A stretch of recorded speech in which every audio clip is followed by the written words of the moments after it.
The Zorathians thought it would be easy. They were sure no one would stop them. Their plan was mean and sneaky. Deep in their part of space, far from any bright stars or busy planets, they built a secret space station. It was hidden in a cloudy patch of space where no one ever went. The station was cold and dark, with walls made of hard metal that gleamed under dim lights. Inside, the Zorathians did something terrible. They captured 10 humans from a small Earth ship that was just passing by, exploring new stars. Without asking questions or giving the humans a chance to speak, the Zorathians took them away. They didn't give them a trial. They didn't even say their names. They just ended their lives in silence, thinking no one would ever find out. The Zorathians believed the galaxy was too big for anyone to care about 10 people. But they were wrong. The galaxy was watching, and Earth was listening. The Zorathians were a powerful group. They had shiny ships that zoomed through space faster than anyone else's. Their cities sparkled on their home planet with tall towers that touched the clouds. They wore fancy robes that glowed with strange colors, and their eyes were sharp like knives. They thought they were the bosses of the galaxy. They told other planets what to do, and most of them obeyed because they were scared. The Zorathians liked being in charge. They thought humans were weak and unimportant. Humans lived on a small blue planet called Earth, far away from the Zorathians' shiny world. To the Zorathians, humans were like ants, tiny and easy to ignore. So when they took those 10 humans, they didn't think twice. They didn't think Earth would notice. They didn't think anyone would care. But the galaxy is a big place, full of eyes and ears. There were other creatures out there living on different planets. Some had wings, some had tails, and some glowed in the dark. They all talked to each other, sharing news across the stars. When the Zorathians did their cruel act, whispers started to spread. A trader from a planet of fish people heard about it while fixing his ship. He told a friend who flew a cargo ship full of glowing fruit. That friend told a miner who dug for shiny rocks on an asteroid. Soon, the story was bouncing from one planet to another. The galaxy wasn't just a bunch of stars. It was like a giant web, and news traveled fast. Someone somewhere saw the Zorathians' secret station. Maybe it was a tiny spy drone, no bigger than a bug, floating through space. Maybe it was a brave pilot who got too close and saw something he wasn't supposed to. Whatever it was, the truth got out. The galaxy knew what the Zorathians had done. On Earth, people were busy living their lives. Kids played in parks, swinging on swings and kicking balls. Grown-ups worked in offices, farms, and factories. Ships flew to the moon and back, bringing supplies to new colonies. Earth wasn't as fancy as the Zorathians' planet, but it was full of heart. People on Earth cared about each other.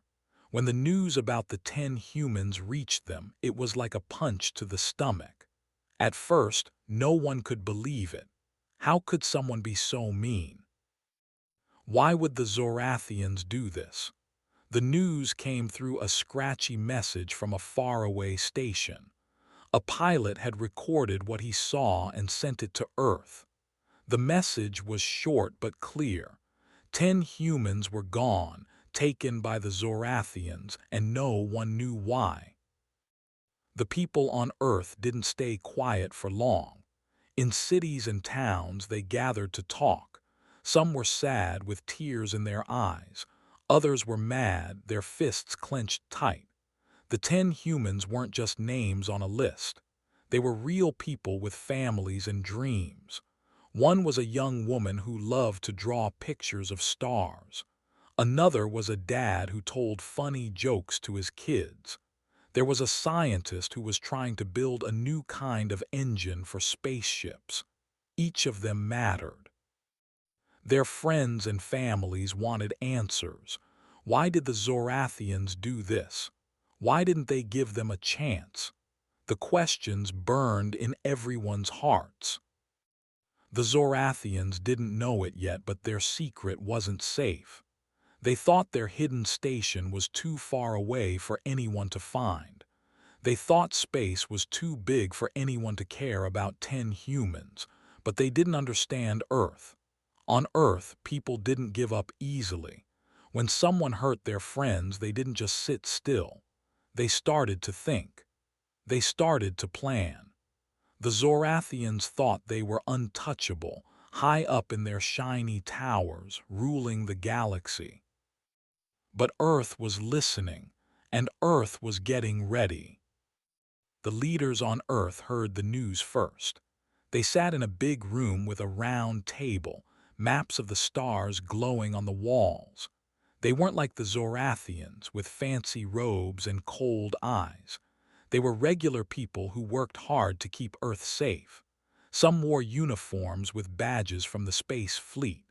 Others wore plain clothes, but their faces were serious. They listened to the pilot's message over and over. They read reports from spies who traveled far into space. The leaders knew the Zorathians were strong. They had more ships and bigger weapons. But the leaders also knew something else. Earth didn't back down from a fight, especially when it was about protecting their own. Outside the meeting room, the news spread to everyone. Kids at school talked about it during lunch. Teachers explained what happened in simple words. Parents watched the news on screens at home, shaking their heads. Even people on faraway colonies, living on dusty moons or green planets, heard the story. Everyone felt the same thing. This wasn't right. The Zorathians couldn't just take people and think it was okay. Earth wasn't the biggest planet in the galaxy. It didn't have the most ships or the tallest towers. But it had something the Zorathians didn't understand. It had people who cared, people who wouldn't let this go. The Zorathians thought their plan was perfect. They thought they could do whatever they wanted because they were strong. They didn't know that strength isn't just about ships or weapons. Strength is about standing up when something's wrong. Strength is about fighting for what's right, even when it's hard. The Zorathians sat in their secret station, thinking they were safe. They didn't hear the whispers spreading across the galaxy. They didn't see the lights turning on in houses all over Earth as people stayed up late, talking about what to do. They didn't feel the anger and sadness building like a storm. But the storm was coming. The galaxy wasn't as quiet as the Zorathians thought. Other planets were starting to pay attention. Some were scared of the Zorathians, but others were curious. Why would the Zorathians hurt humans? What were they hiding? The fish people traders stopped selling to Zorathian ships. The miners on asteroids started asking questions.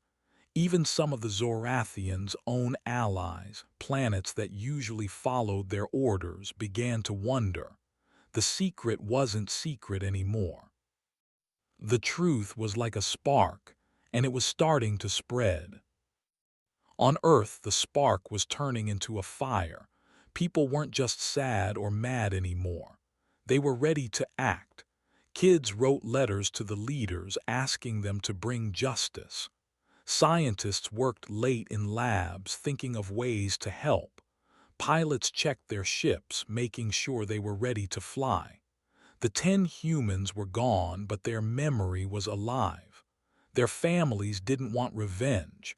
They wanted the Zorathians to learn a lesson. They wanted the galaxy to know that no one could hurt Earth's people and get away with it. The Zorathians thought it was over. They thought the silence in their hidden station meant they had won. They thought the galaxy was too busy to notice 10 humans. They thought Earth was too small to matter. But they were wrong about everything. The galaxy was watching with a million eyes on a million planets, and Earth was listening with a billion hearts beating as one. The Zorathians had started something they couldn't stop. They had woken up a planet that wouldn't stay quiet. They had made a mistake, and soon they would find out just how big that mistake was. The 10 humans the Zorathians took were not just random people. Each one had a story, a family, and someone who loved them.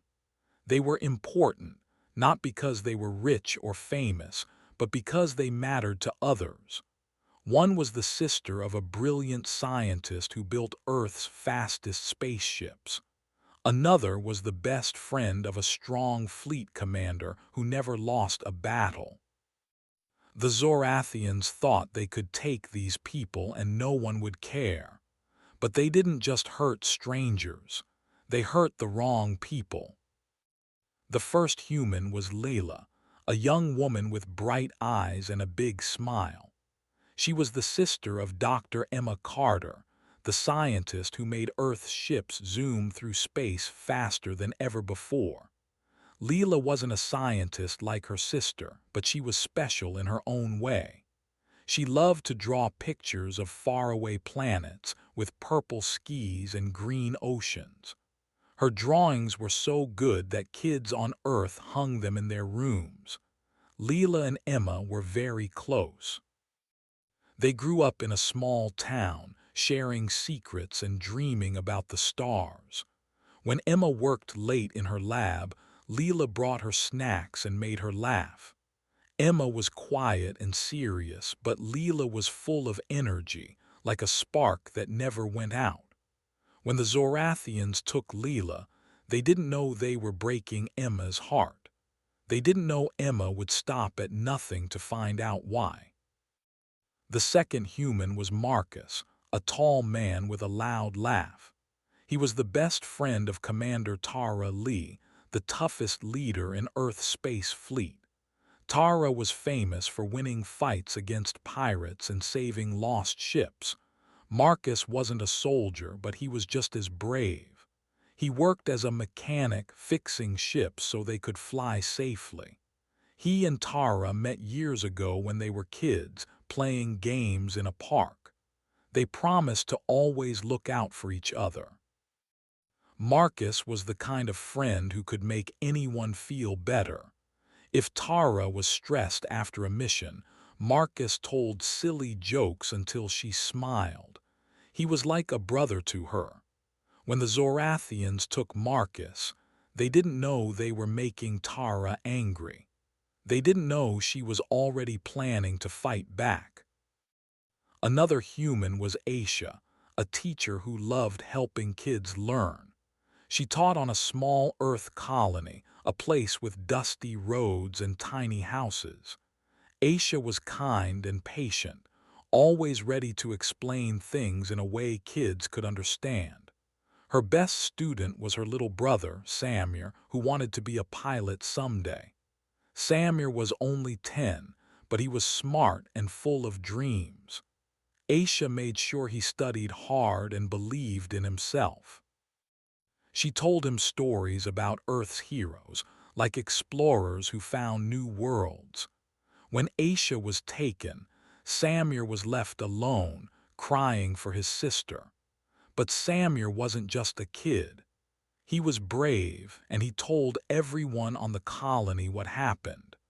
The Zorathians didn't know Aisha's loss would make a whole community stand up and demand answers. Then there was Javier, a farmer who grew food on a moon base. Javier was strong, with hands rough from working in the soil. He wasn't loud or flashy, but he was loved by everyone who knew him. His daughter, Sophia, was a hacker who could break into any computer system. Sophia was young, with quick fingers and a sharp mind. She and Javier were a team. He grew the food, and she made sure the base's machines kept running. They spent evenings together, talking about the stars and planning a trip back to Earth. When Javier was taken, Sophia felt like her world broke apart. But she didn't give up. She started using her computer skills to dig for clues about the Zorathians. The Zorathians didn't know they had made Sophia their enemy, and she was smarter than they could imagine. Another human was May, a doctor who saved lives on a space station. May was calm and gentle even when things got scary. She fixed broken bones and helped sick people feel better. Her husband, Chen, was a builder who made homes for people on new planets. Chen was big and strong, but he had a soft heart. He and May were always together, planning ways to make life better for others. They dreamed of starting a hospital on a new world. When May was taken, Chen was left with a heavy heart. He stopped building houses and started building a plan to find her. The Zorathians did know Chen's love for May would make him unstoppable. There was also Noah, a musician who played songs that made people dance. Noah traveled between planets carrying his guitar and sharing music. His songs were about hope and friendship, and they brought people together. Noah's older sister, Lee, was a spy for Earth. She worked in secret, sneaking onto enemy ships to learn their plans. Lee was quiet and clever, always one step ahead. She and Noah were different, but they loved each other. Noah's music gave Lee courage when her job got hard. When Noah was taken, Lee's heart turned cold. She stopped hiding and started hunting for the truth. The Zorathians didn't know they had turned a spy into their worst nightmare. Another human was Priya, a cook who made the best food on a mining ship. Priya's meals were warm and tasty, like a hug in a bowl. She had a son, Arjun, who was training to be a navigator. Arjun was young and curious, always studying star maps. He and Priya were close, sharing stories while she cooked. Arjun wanted to find new paths through space, and Priya believed he could do anything. When Priya was taken, Arjun felt lost, but he didn't stay sad for long. He started using his maps to track Zorathian ships. The Zorathians didn't know Arjun's love for his mom would make him a hero. Then there was Ethan, a pilot who flew tiny ships through dangerous places. Ethan was fearless, always ready for an adventure. His best friend, Zoe, was a leader on Earth's council. Zoe made big decisions to keep people safe. She was serious, but Ethan made her laugh with his wild stories. They trusted each other completely. When Ethan was taken, Zoe felt like she lost a part of herself. She started calling secret meetings, planning ways to fight back. The Zorathians did know Zoe's power would turn against them. Another human was Kofi, a gardener who grew flowers on a space station. Kofi's plants made gray metal rooms feel like home. His wife, Nia, was a radio operator who sent messages across the stars. Nia was cheerful, always talking to pilots and traders. She and Kofi loved working together, making their station a happy place. When Kofi was taken, Nia's voice went quiet, but she didn't stop. She started sending messages to warn others about the Zorathians. The Zorathians didn't know Nia's voice would reach the whole galaxy. The last human was Sarah, a writer who told stories about Earth's past. Sarah's books were full of heroes and adventures. Her cousin, James, was an engineer who built bridges on new planets. James was practical, but he loved Sarah's stories. They grew up together, exploring forests and imagining other worlds. When Sarah was taken, James stopped building bridges and started building a plan. The Zorathians didn't know James's quiet strength would shake their empire. These 10 humans, Layla, Marcus, Aisha, Javier, May, Noah, Priya, Ethan, Kofi, and Sarah, were not alone. They had families and friends who loved them. Each one left a hole in someone's heart. The Zorathians thought they could take these people and move on. They thought Earth was too small to notice, but they didn't understand how strong love is. Leela's sister, Emma, was already working on a new ship to chase the Zorathians. Tara was ready to lead her fleet into battle for Marcus. Samir told everyone about Aisha, spreading her story. Sophia's computers hummed with secrets about the Zorathians. Chen, Lee, Arjun, Zoe, Nia, and James were all moving, planning, and fighting back in their own ways. The Zorathians thought they hurt strangers, people no one would miss. But they were wrong. They hurt people with families, friends, and dreams. They hurt people who were loved by others who wouldn't stay quiet. The scientist, the commander, the hacker, the builder, the spy, the navigator, the leader, the radio operator, and the engineer, they were all ready to act. The Zorathians didn't just start a fight. They started a fire that would spread across the stars. They hurt the wrong people, and soon they would learn what Earth could do. Humans didn't sit still after the Zorathians took their people. They didn't send angry messages or make loud speeches. Instead, they started to act quiet and clever. Their moves were small at first, like tiny ripples in a pond, but those ripples would grow. One night, a Zorathian supply ship, packed with food and tools, vanished in the dark of space. A tall communication tower on a Zorathian moon went silent, its blinking lights gone. No shots were fired. No warnings were given. The Zorathians laughed when they heard the news, thinking it was just bad luck. They didn't know something big had started. On Earth, people were angry and sad about the 10 humans who were taken.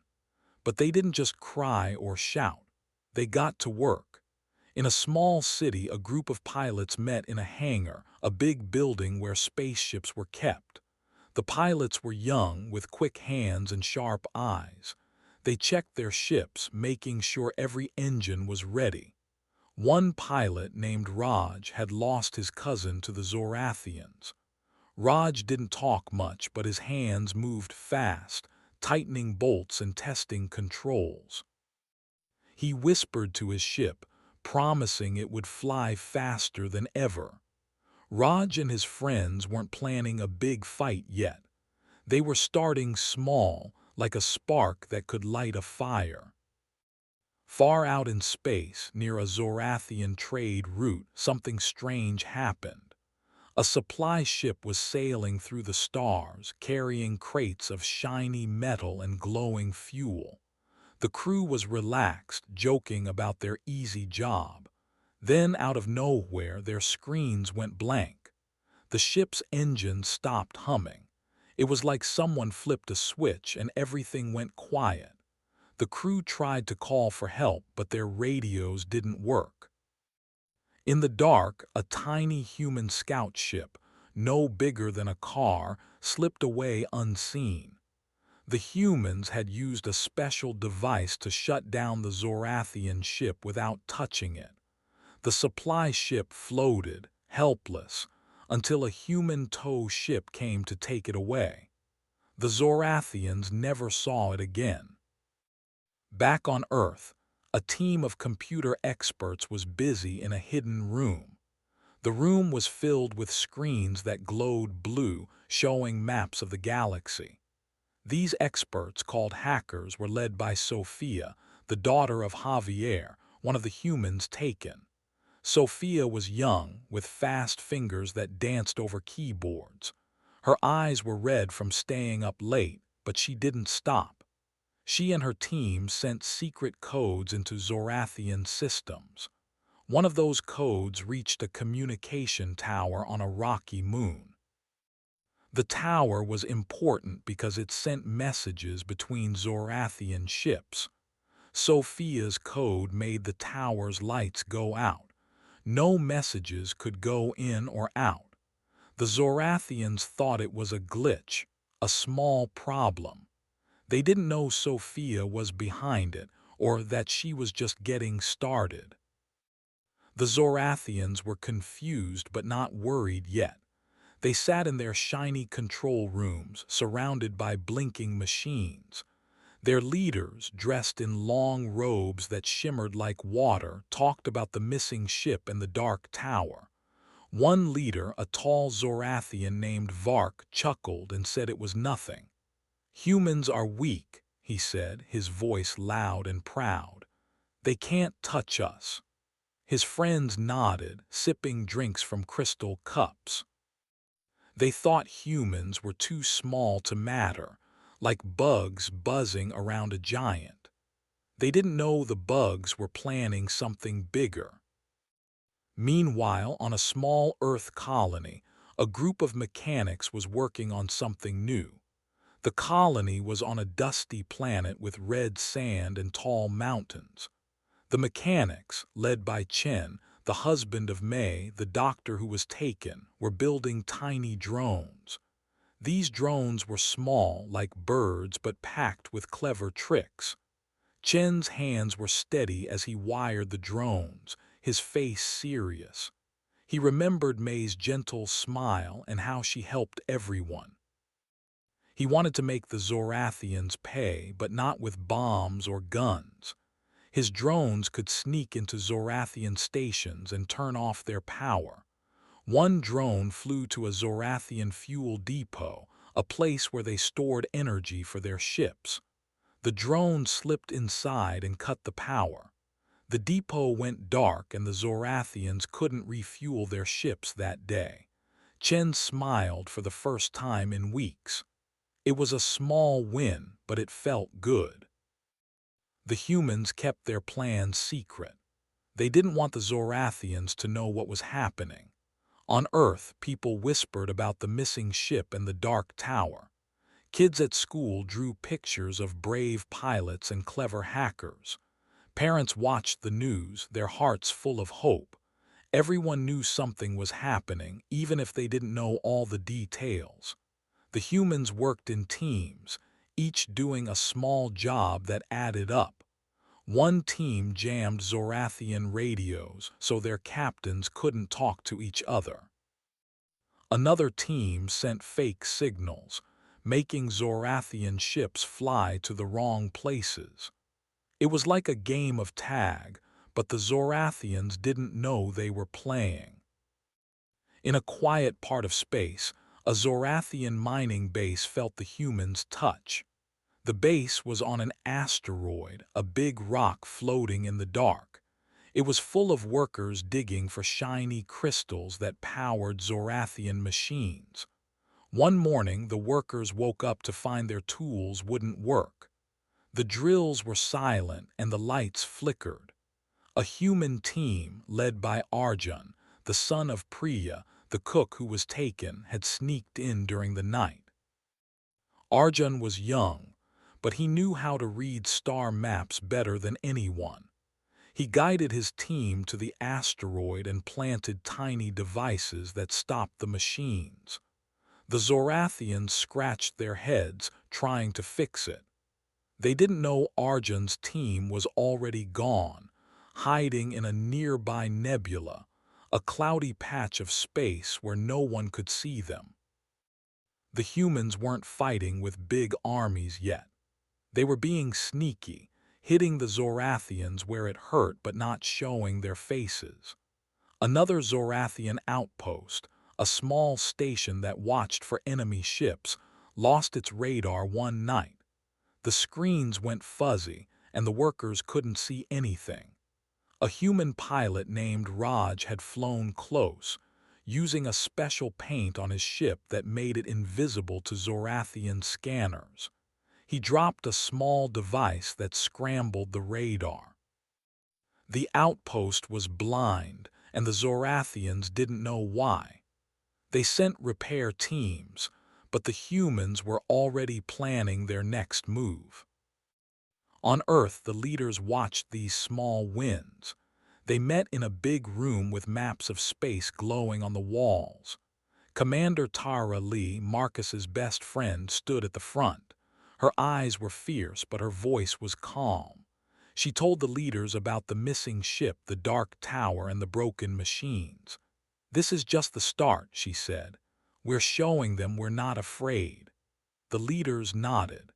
They knew the Zorathians were strong, with more ships and bigger bases, but they also knew humans were clever. They could do a lot with a little. The Zorathians started to notice more problems. A cargo ship carrying food never reached its planet. A factory that made Zorathian weapons stopped working for a day. Each time the Zorathians thought it was an accident. They sent engineers to fix things, but the problems kept coming. Vark, the Zorathian leader, stopped laughing. He called his advisors to a meeting. "Find out what's happening," he said, his voice sharp. His advisors promised to look, but they didn't know where to start. The humans were too quiet, too sneaky. They were like shadows, moving in and out without being seen. On a small Earth-Moon base, a group of kids helped in their own way. They were too young to fly ships or hack computers, but they were good at building things. Their teacher, inspired by Aisha, the teacher who was taken, showed them how to make tiny robots. These robots were small like toys, but they could carry messages. The kids sent the robots to nearby planets where they told other people about the Zorathians' cruel act. The messages spread, and soon, other planets started to whisper about the humans' bravery. The kids were proud, knowing they were part of something big. The humans kept going, hitting the Zorathians with small, smart moves. A Zorathian satellite stopped sending signals. A water plant on one of their colonies shut down for a few hours. Each time the humans left no clues. They didn't want the Zorathians to know who was behind it, not yet. Sophia's hackers sent more codes, Chen's drones flew to new targets, and Raj's pilots zipped through space, always one step ahead. The Zorathians were starting to feel uneasy. Their perfect empire, with its shiny ships and tall towers, wasn't so perfect anymore. The galaxy was watching too. Other planets heard about the missing ships and broken machines. Some were scared of the Zorathians and stayed quiet, but others, like the fish people traders and the asteroid miners, started to talk. They admired the humans for standing up. The Zorathians thought they could laugh off the small problems. They thought humans were too weak to matter, but the laughter was fading. The humans weren't loud, but their actions were strong. Something had started and it wasn't going to stop. General Vark, a tall Zorathian with sharp eyes and a deep voice, sat in his shiny office on their main planet. He was used to giving orders and seeing them followed. But now he felt a strange knot in his stomach.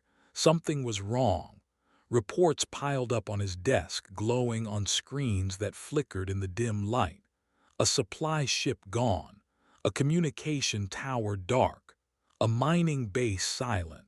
At first he thought these were accidents, small problems in a big empire, but the reports showed a pattern. Ships didn't just break, stations didn't just fail, it wasn't random. It was a plan. The humans were not scared, they were getting ready.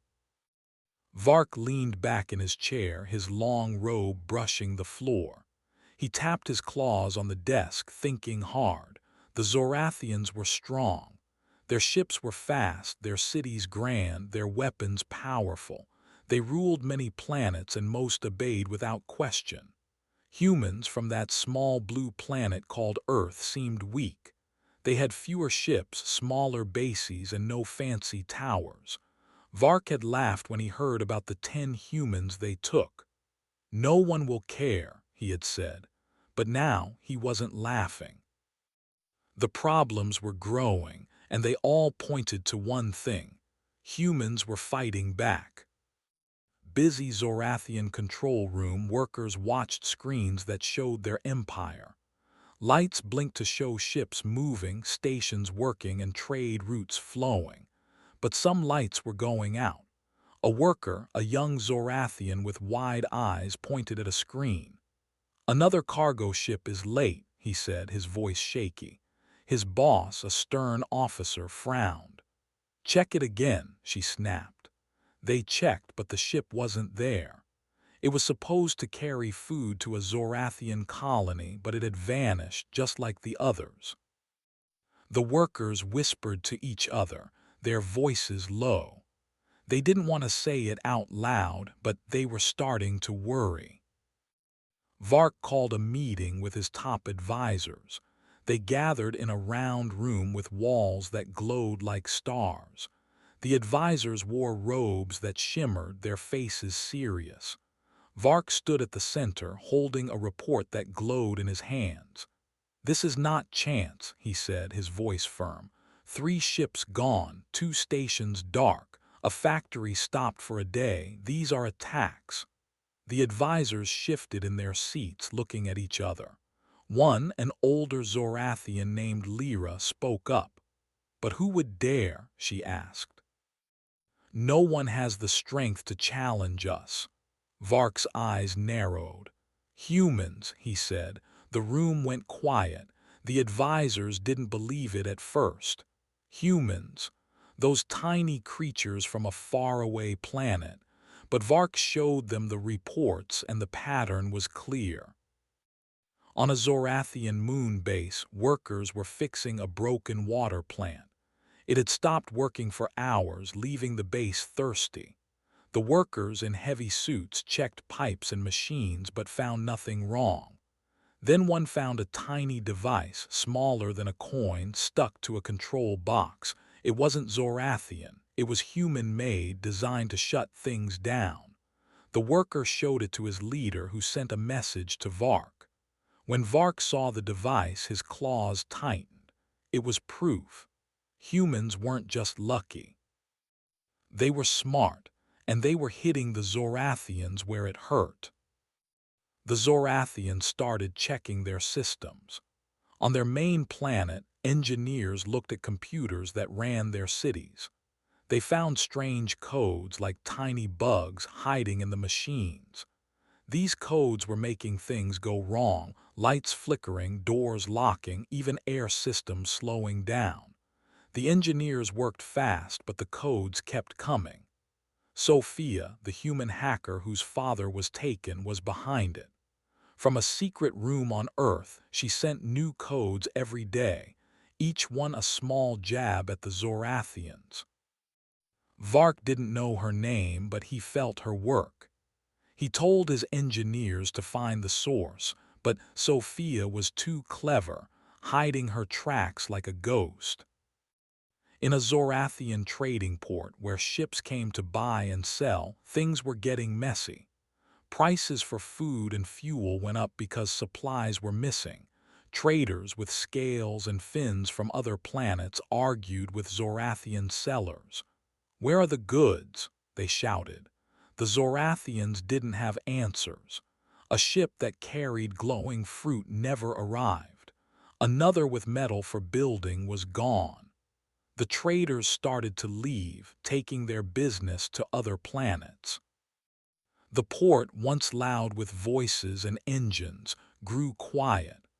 Vark got a report about it, and his face grew dark. The humans were hurting their trade, and trade was the heart of their empire. Vark visited a military base to see his ships. The base was huge, with rows of sleek fighters that gleamed under bright lights. Pilots trained in the sky, zooming in tight formations. But even here, things were wrong. A radar system used to spot enemy ships kept failing. Pilots came back from training with stories of strange signals that confused their controls. Vark stood on a platform watching the ships fly. He felt a chill, even in his warm robe. The humans weren't fighting with guns, but they were fighting. They were making the Zorathians weak, one small problem at a time. Back in his office, Vark read more reports. A fuel depot had lost power, leaving ships stuck. A satellite stopped sending signals, making it hard to track their fleets. Each problem was small, but together they were like a swarm of bees stinging again and again. Vark slammed his hand on the desk. "How are they doing this?" he shouted. His assistant, a nervous Zorathian, didn't know what to say. Vark paced the room, his robe swishing. He thought about the 10 humans they took. He had thought it was nothing, a quick act to show their power. Now he wondered if it was a mistake. On a Zorathian colony far from their main planet, people were starting to talk. The colony was a dusty place with small houses and busy markets, but the markets were empty. Food was hard to find and water was being saved. The people, with their glowing eyes and long robes, gathered in groups, whispering. "Is it true?" one asked. "Are the humans doing this?" Another nodded. "I heard they took a ship last week." The whispers spread like wind through dry grass. The people weren't angry yet, but they were scared. They looked to their leaders for answers, but the leaders were quiet. Vark sent spies to learn more. He wanted to know how the humans were doing this.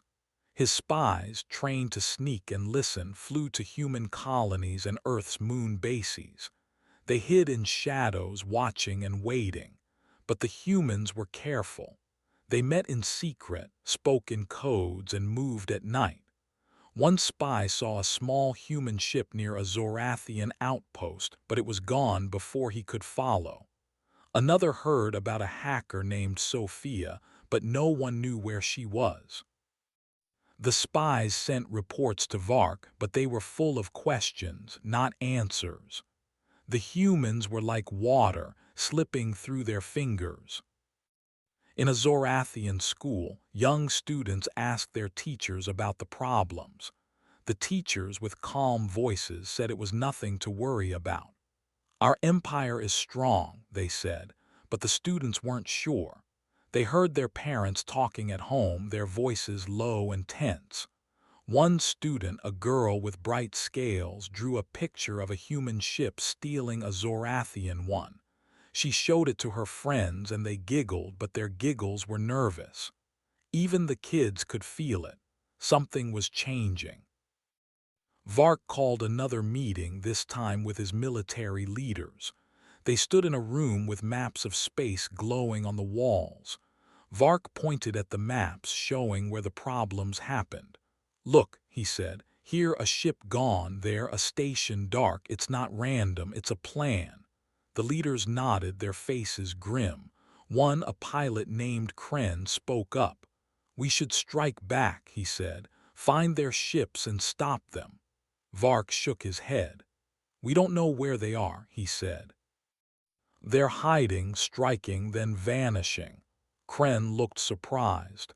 He was used to fighting enemies he could see. This was different. The Zorathians started to guard their bases more closely. They added extra workers to watch their ships and stations. They checked every machine, looking for human devices. But the humans were one step ahead. Chen, the builder whose wife was taken, sent more drones to Zorathian outposts. The drones were tiny, slipping past guards like mice. They turned off lights, stopped machines, and left no trace. Sophia's codes kept spreading, making Zorathian computers act strange. Raj's pilots flew fast, hitting targets and disappearing into the stars. The Zorathians tried to catch them, but it was like chasing smoke. Vark sat alone in his office, staring at a map of the galaxy. Earth was a tiny dot far from his world. He had thought it was nothing, a speck in the vastness of space. Now that speck was causing trouble. He remembered the 10 humans, their faces unknown to him. He had thought no one would care, but someone did. The humans were fighting back, not with big armies, but with small, clever moves. Vark's claws tapped the desk again. He wasn't afraid, not yet, but he was worried. The pattern was clear, and it was growing. The humans weren't scared. They were ready, and Vark knew he had to be ready too. The galaxy was starting to notice. Other planets, once loyal to the Zorathians, asked questions. Traders from fish-like races stopped visiting Zorathian ports. Miners on asteroids shared stories of human bravery. The Zorathians were still strong, but their grip was slipping. Vark felt it, like sand falling through his hands. He didn't know what the humans would do next, but he knew it was coming. The empire he loved, with its shining cities and fast ships, was under attack. Not with bombs or guns, but with a plan, quiet and smart. The humans were out there, moving in the shadows, and Vark could feel their eyes watching. Back on Earth, leaders gathered in a hidden room, far from curious eyes. There were no bright flags or noisy reporters. No cameras flashed and no crowds cheered. Just a group of serious people sitting in a dark, quiet space with plain walls and a single glowing map of the stars. These leaders weren't there to make speeches or shed tears, even though they had lost loved ones to the Zorathians. They weren't there to feel sad. They were there to plan, to fight, and to win. The room was deep underground in a secret base near a small Earth city. The city above was busy, with kids riding bikes and parents going to work. But below, in the cool, shadowy bunker, the air was heavy with purpose. The leaders sat around a round table, their faces lit by the soft light of the star map. Some wore uniforms with badges from Earth's space fleet. Others wore simple clothes like jackets and jeans, but their eyes were sharp and focused. They all shared one thing: they had lost someone they cared about. A sister, a friend, a husband, a daughter. The Zorathians had taken their people, and now these leaders were ready to take action. Commander Tara Lee stood at the head of the table. She was tall, with short hair and a strong voice. Her best friend, Marcus, was one of the 10 humans the Zorathians took. Tara's heart hurt, but she kept her face calm. She pointed at the map where tiny dots showed Zorathian ships and bases. "They think we're weak," she said. "They think we'll do nothing, but we're already hitting them, small, smart moves. Now it's time to plan something bigger." The leaders nodded, leaning forward. They trusted Tara. She had led ships through dangerous battles and always brought her crew home. Next to Tara sat Dr. Emma Carter, the scientist whose sister Layla was taken. Emma was quiet, with glasses and a notebook full of ideas. She was famous for building Earth's fastest ships, but now she was working on something new. "I have a plan," Emma said, her voice steady. "We can use their own systems against them." She tapped her notebook, showing drawings of a device that could sneak into Zorathian computers and take control. The leaders listened closely. Emma wasn't a soldier, but her brain was a weapon, and she was ready to use it. Another leader was Chen, the builder who lost his wife, May. Chen was big, with rough hands from years of making homes on new planets. He wasn't loud, but when he spoke, everyone listened. "My drones are working," he said. "They've shut down their fuel depots and water plants, but we need more." Chen had an idea to send bigger drones, ones that could carry tools to break Zorathian machines. He showed a small model of a drone, no bigger than a book but packed with tricks. The leaders liked his plan. They knew small hits were good, but bigger ones would make the Zorathians really notice. Sophia, the young hacker who lost her father, Javier, was there too. She sat with a laptop, her fingers moving fast over the keys. Sophia was barely out of school, but she was one of the best hackers on Earth. Her codes had already turned off Zorathian towers and messed up their trade. "I can do more," she said, her eyes bright. "I can get into their main systems, the ones that run their cities." The leaders were surprised. Zorathian cities were huge, with tall towers and glowing lights. If Sophia could touch those, it would be a big blow. Tara put a hand on Sophia's shoulder. "Do it," she said. Sophia nodded, already planning her next move. Arjun, the navigator who lost his mother, Priya, was another leader. He was young, with a quick smile and a head full of star maps. Arjun knew how to find paths through space that no one else could see. "We need to move fast," he said. "I can guide our ships to their weak spots, places they don't guard." He pointed at the map, showing a cluster of Zorathian bases that were far from help. Arjun's plan was to hit those bases, not with bombs, but with tricks to make them stop working. The leaders agreed. Arjun's maps were like a treasure guide, and they trusted him to lead the way. There was also Lee, the spy who lost her brother, Noah. Lee was quiet, with eyes that saw everything. She had spent years sneaking onto enemy ships, listening to secrets. "I've been to their main planet," she said, her voice low. "They're starting to worry. Their General Vark is angry, but he doesn't know what to do." Lee had a plan to sneak back, this time with a team. They could plant devices to listen to Zorathian plans. The leaders liked her idea. If they knew what the Zorathians were thinking, they could stay one step ahead. The room was full of ideas, each leader bringing something different. Zoe, the council leader who lost her friend Ethan, was there to keep everyone together. Zoe was good at making decisions, even hard ones. She listened to each plan, asking questions to make sure it would work. "We can't fight them head-on," she said. "They have more ships, but we're smarter. We'll hit them where they don't expect." Zoe's job was to make sure all the plans fit together like pieces of a puzzle.